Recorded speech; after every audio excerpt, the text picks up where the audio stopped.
All right, so 2.6 is technically called proving geometric relationships, but really what it boils down to is we're going to be doing a lot of the same kind of stuff as we did in the last section. It's just more further practice with it.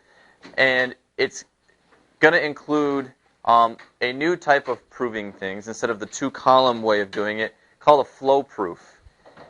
And my hope is that a flow proof might make things a little bit easier for you. I don't know. Some people like them, some people don't. So if you like to stick with the two-column instead, that's okay. But it's at least giving you a little bit of exposure to it, so maybe that will help. And we'll do some more proofs together, okay, just to kind of continue to get some more practice in this. We'll keep the training wheels on with me for a little while, and then we'll take them off for a little while and let you try it some more.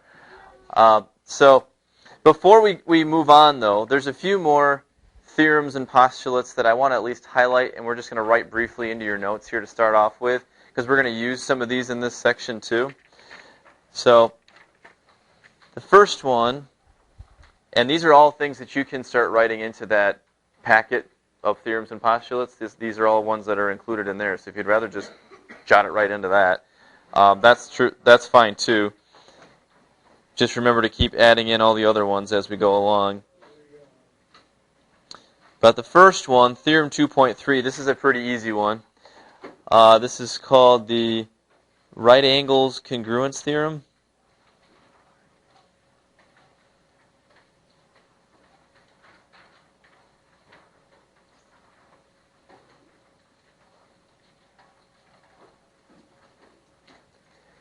And the right angles congruence theorem simply states all right angles are congruent.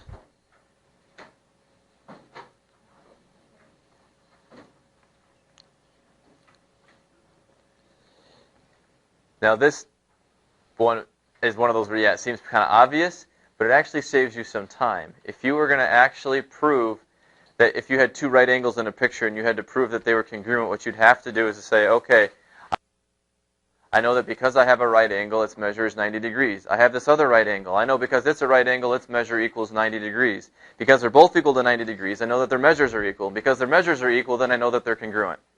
You don't have to do any of that anymore, and now you can just say, that's a right angle, that's a right angle. Congruent. Let's try to do it really quickly. Can you guys come back in a little bit? All right, thank you. Okay, so basically this is allowing you to do what you've wanted to do in a proof involving right angles, and that's if you see two right angles, you can just automatically say they're congruent and not have to do all that other gobbledygook I just said really fast. Okay, so that's that one. The next one, Theorem 2.4. It's one we're going to be looking at here a little bit. This is the congruent supplements theorem.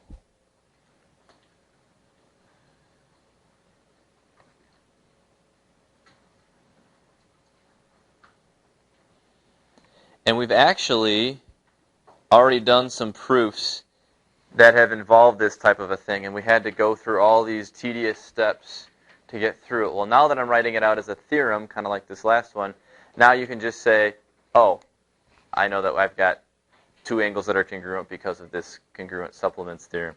And what it says is two angles that are supplementary to the same angle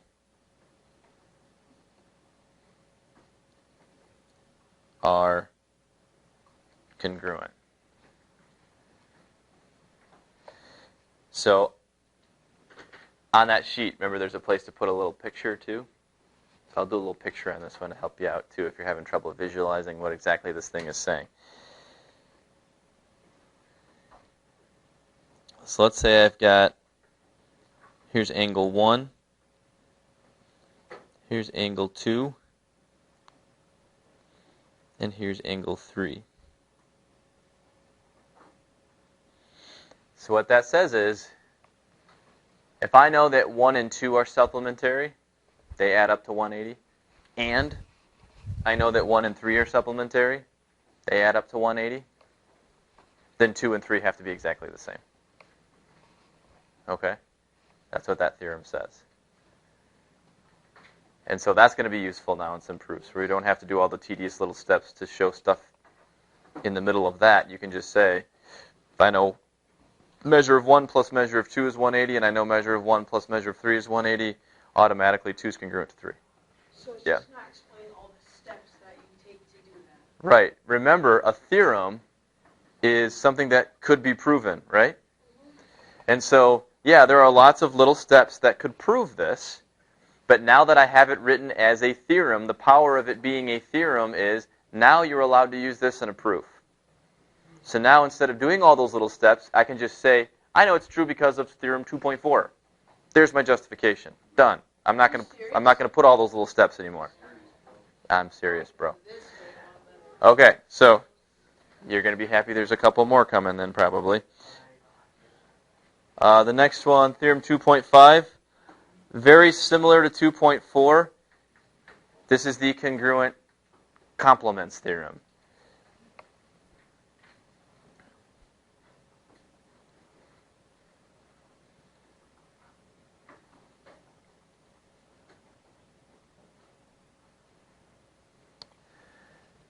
And basically, it just states that two angles that are complementary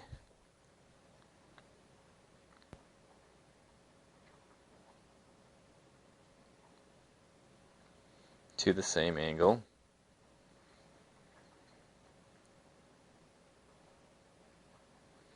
are congruent. Okay, I'm not going to draw a little picture for this one, but you can. It's basically the same idea as the last one, except the angles would add to 90 instead of adding to 180. But if I have two angles that add up to 90, and then another set of two angles where one of them is the same that add up to 90, then those other two are going to be the same. Same way the last one worked. Yeah, maybe so. Other ones we're going to use, 2.8 and theorem 2.6.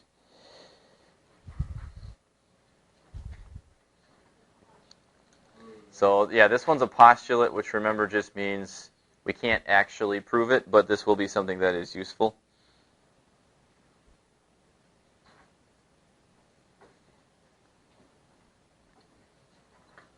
So the linear pair postulate says if two angles form a linear pair, they are supplementary. Okay? What we probably would have said in the past simply was definition of a linear pair. It is technically a postulate. So if two angles form a linear pair,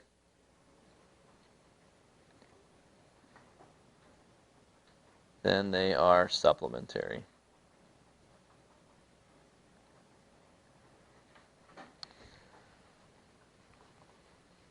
And so really what I will accept from this point on is if you're going to use it, if you want to say definition of a linear pair, or if you want to say postulate 2.8, I'll take both. I really don't care. It's fine. But that's what it says. And then theorem 2.6. This one we'll use quite a bit. This is the vertical angles theorem.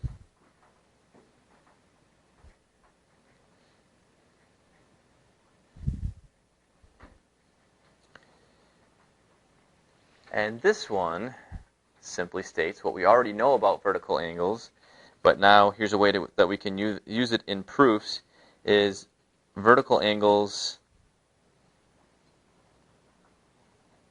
are congruent. Okay, so, yep, something we already knew, right? If you have two lines across forming vertical angles, they're going to be the same measures, which means they're congruent, but now we can just use the vertical angle theorem and boom, got it. Okay, so we're going to do a proof together here now. We're going to be looking for places we can use these theorems we've just talked about to help kind of shorten things up. Okay, I'm going to do the proof, regular two because you're used to that, and then I'm going to show you how you could take that and then turn it into what's called a flow proof and do it that way too. Okay? All right. So, here's our picture we're going to use.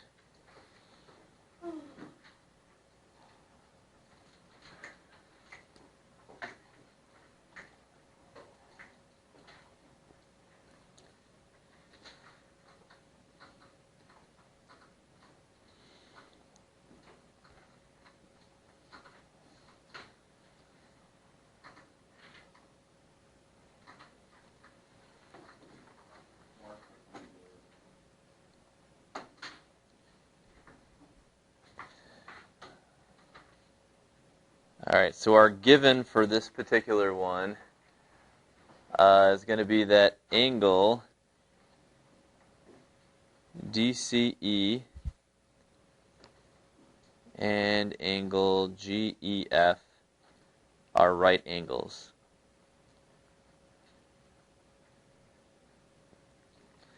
And we want to prove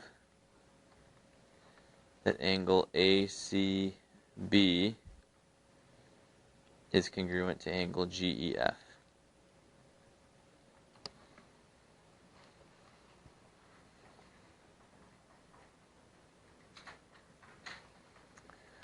Okay, so let's mark in the picture what we know. DCE and GEF are right angles.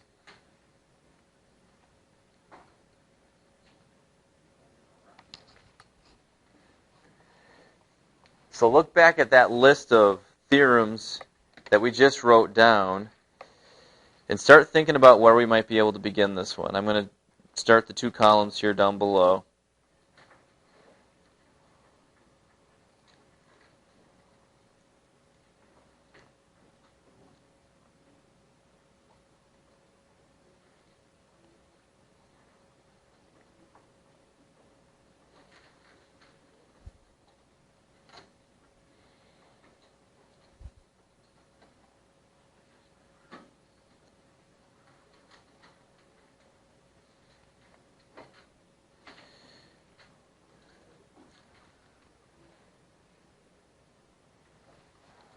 Okay, does anybody see, I know it's a lot of writing, I'm sorry, but does anybody see what we can use out of that list of theorems that I gave you there at the beginning of your notes today? Yeah, no? Right angles congruent theorem? Right. So that first one says that if we have two right angles, I know that they're congruent. Okay? So what could I write as my step number 2? What's the next statement that I could use? Savannah?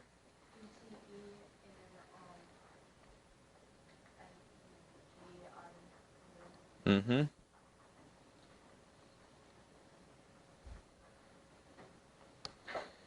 And my justification for that would simply be that theorem, right? Which is theorem 2.3.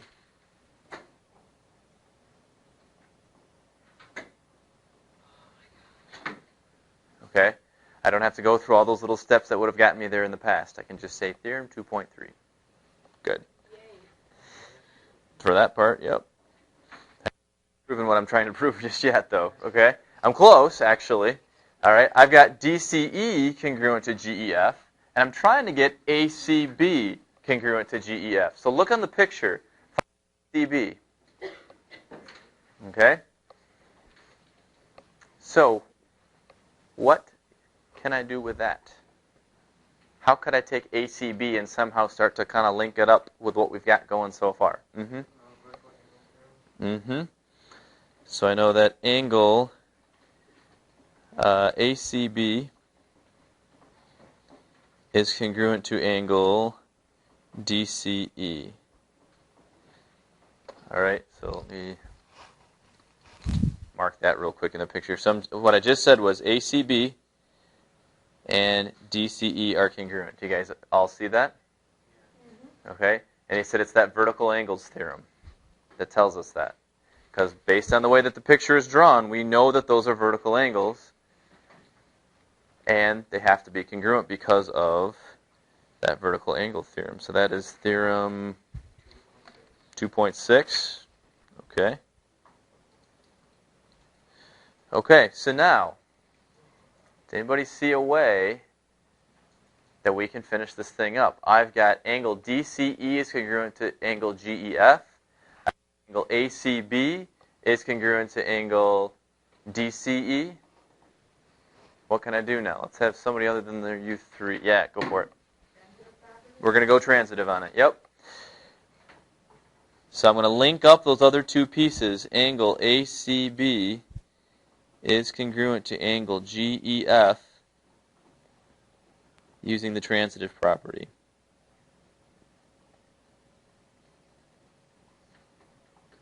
Okay, and I'm done. That's it.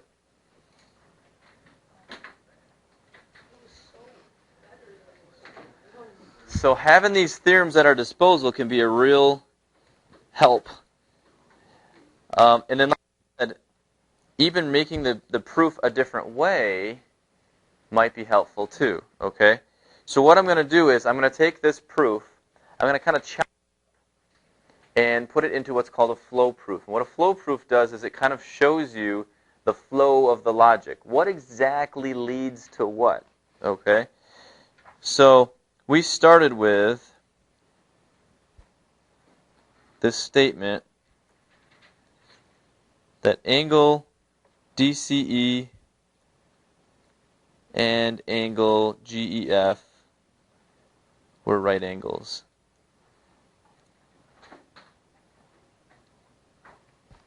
Okay? And so then that statement led me to the next one, right? Because I knew this was true, then I was free to say that DCE is congruent to GEF, right? So the little arrow shows you, okay, this brought me to this. So angle DCE congruent to angle GEF.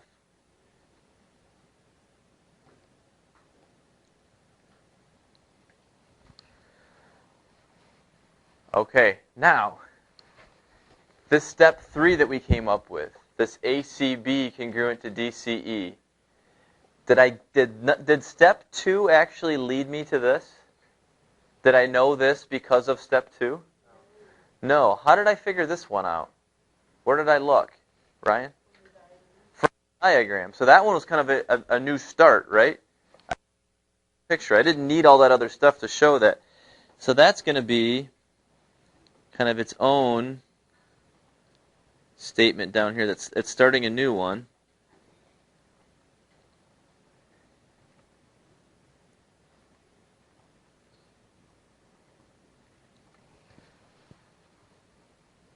Okay, so nothing led me there. But to get step number 4, both of these two things together, so these both worked together to get me to my final conclusion, which was angle ACB is congruent to angle GEF. Okay. And proof 2, I'm going to have justifications. I can't ignore this stuff too, and we're going to write those in here in just a minute. But flow of this, like the arrows and all of that, does that make sense? How this gave me this, and then using this idea with this idea, those together got me that. Okay? So for some people, this is an easier way to see the logic happening. If you have it in the 2 columns, it's like, well, where did that come from? Or why is this one here? And I don't know where that is. And it gets confusing to think of it in 2 columns. And so they like to see this all flowing together, what goes to what, and so the logic all kind of makes a little bit more sense. Other people are like, I got all these circled and the arrows going. I don't know. I'm just going to write it in a column. I don't care. You know, it's up to you. It doesn't matter to me. I just wanted to expose you to it at least so you can kind of see it written a different way, and maybe that would be helpful for you. Event. If you're going to do it this way, though, if it's actual proof, you have to include all the reasons why too, right? So all these reasons that we had, all these justifications, I got to include that here too. And we simply just write them right underneath the little bubbles, okay? So this one was a given. This one right here was theorem 2.3. This one was theorem 2.6. And this one was the transitive property.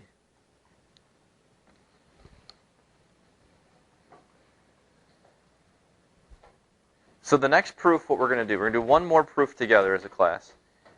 And the next proof, what we're going to do is, I'm going to do the entire thing just as a flow proof. We're not going to do the 2 columns at all. Okay? We're going to see if the logic makes sense still, thinking of it in a flow format, like this one was here. Yeah? Mm-hmm. Yeah, it is. All right, so here's what we're going to do.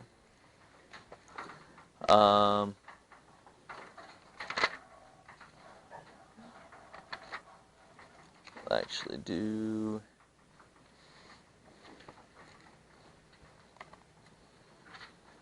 Okay. I'm going to start on the next page, I think, just to give myself some room, just in case.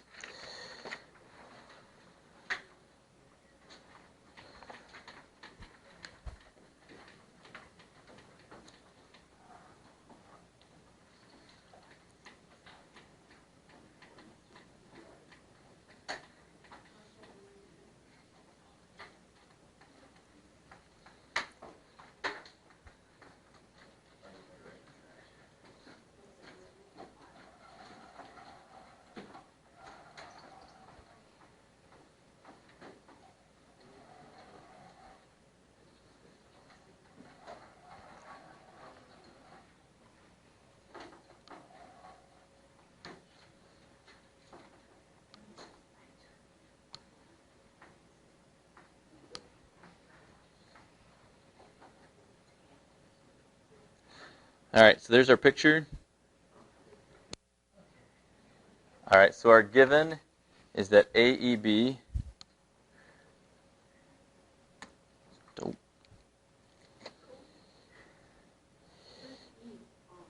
it's at the bottom there. So AEB is going to be congruent to DEC.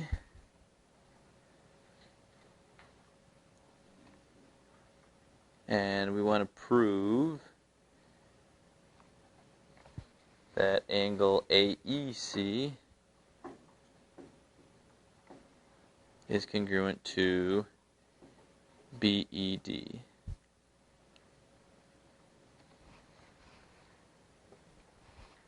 And you guys actually, I think, did one kind of sort of like this in your journal yesterday. Should look a little bit familiar. Okay, so let's mark up the picture. Even if we're doing a flow proof, it's a good place to start. So we're given AEB. This guy is congruent to DEC. That guy. Okay, they don't look like it in the picture, but I marked it that way, so it's true. Okay, so the beginning of our flow proof, just like the beginning of a two-column proof, start with the given. Put that in a bubble.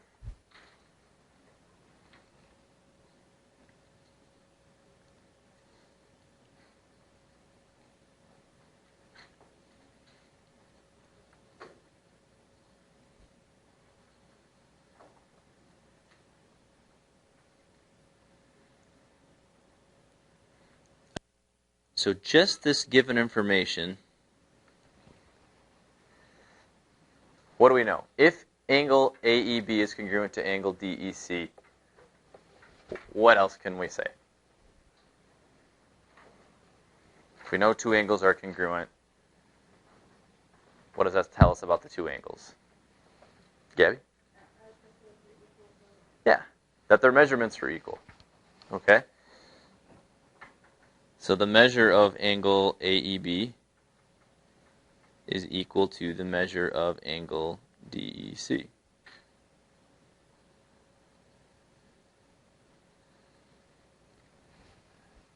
Okay, and how do we know that? How can we switch from congruent to equal? Yeah. Definition of congruent. Yep.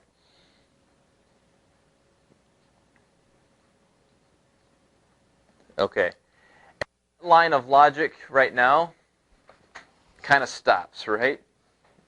Just focusing in on this fact, there's nothing more that we can really get from there. But if we go to the picture, there are lots of other things we can get from the picture, okay? So we're going to start another line of logic from what we see in the picture, okay? Think about what we're trying to prove. We're trying to prove that AEC and BED are congruent. AEC and BED. Do you see how both of those two angles are made up of two little angles inside of them? So what do you suppose we're going to do next then? Not yet. We're going to get there, though, eventually. Yeah?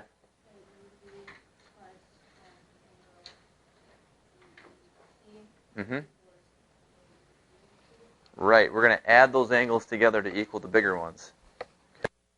So the measure of AEB plus the measure of angle BEC equals the measure of angle AEC. These guys up here, okay?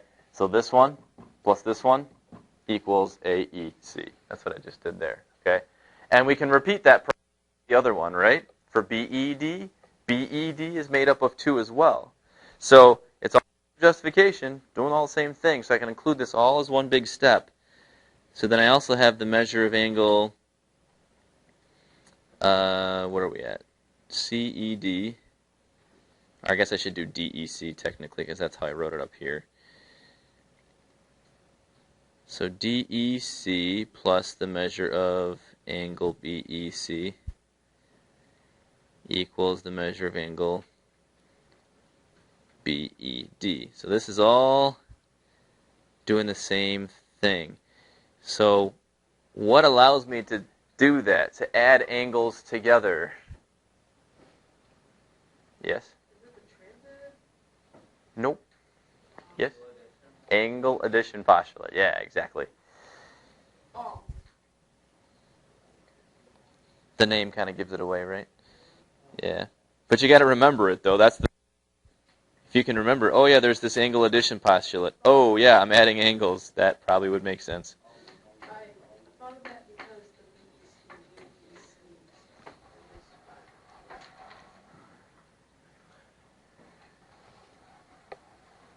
Okay.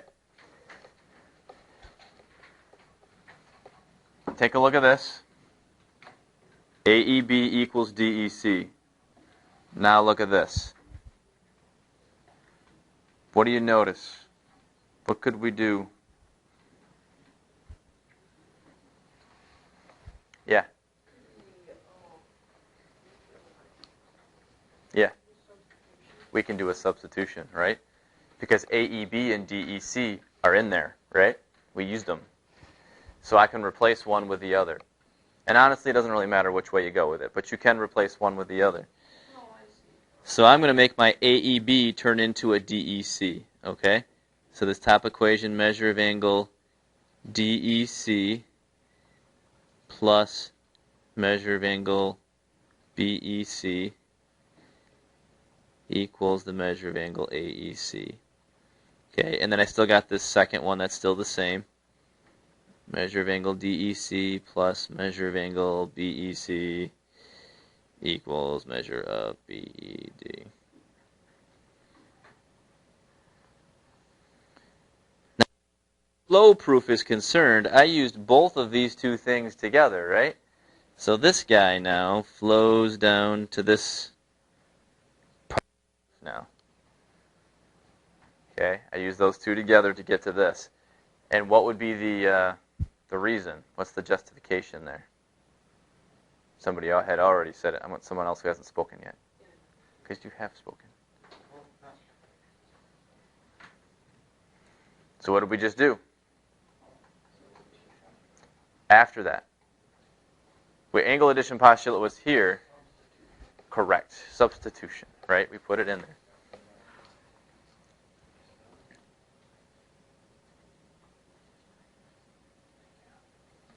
Okay. Anybody see what we can do now?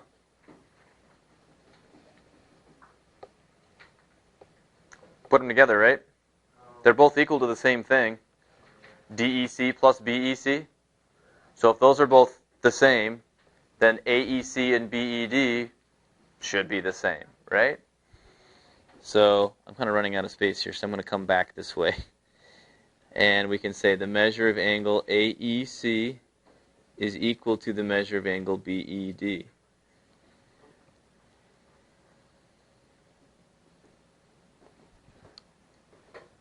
And why is that? Yeah. You could say substitution or not yet. We're getting there. That's the next one. What's that property that says if A is equal to B and B is equal to C, then A is equal to C? Starts the transitive, yes. But if you said substitution, I'd accept it too. Because technically you are doing that. Okay, so my proof is kind of flowing backwards now, but it still works. Just follow the arrows. So now, because of AEC equals the measure of BED, look what I'm actually trying to prove, though. I'm trying to be congruent. Well, doesn't that actually lead to that, though, right? If the measurements are equal, then the angles themselves are actually congruent. So I'm done. I can go one more step. Angle AEC is congruent to angle BED.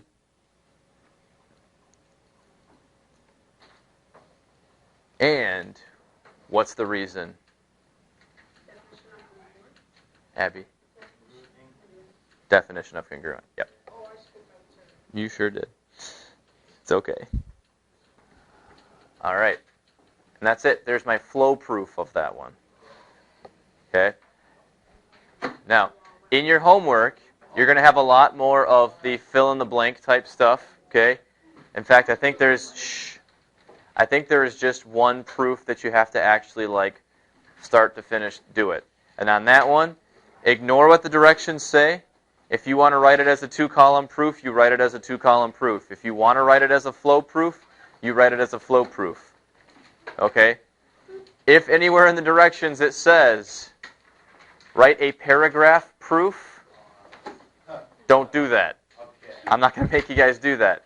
Okay? You can guess what that might look like, though, and they're not fun. When I was in college, I took a geometry class. Every homework assignment, I kid you not, if you complain, I don't care. My homework assignments, when I did geometry, this is college, but every single homework assignment was 10 proofs, each of them a paragraph proof. And the paragraph proof for each problem took an entire page. Don't explain to me. Okay? And worse.